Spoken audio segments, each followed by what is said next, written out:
Pour cet agriculteur bio à la tête d'une exploitation de 300 hectares, l'heure des comptes n'est pas toujours une partie de plaisir.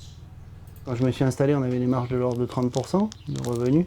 Aujourd'hui, on est entre 6 et 10%.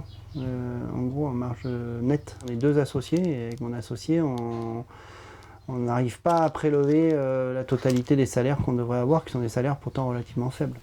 Parmi les causes de ces difficultés, la suppression des aides au maintien en agriculture biologique.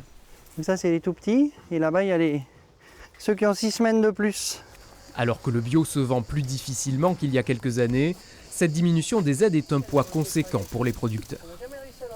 Entre 2013 et 2025, il y a eu une baisse de 50% des aides pour les agriculteurs bio. Donc on voit bien que sur la tendance, on aide de moins en moins les paysans bio. Et bien malheureusement, il y en a qui doivent repartir sur un chemin de déconversion.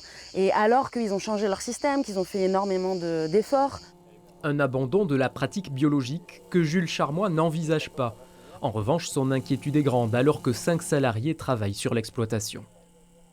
On ne voit pas comment on va finir par boucler l'année. Nous, on fait 3 années successives de déficit. Il est bien évident que ça ne peut pas durer, que la suppression de cette aide est un mauvais signal et ça permettait quand même de rémunérer une personne quasiment à temps plein.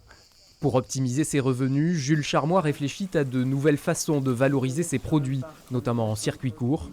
En Dordogne, 48 000 hectares sont labellisés agriculture biologique, soit 16% des surfaces cultivées.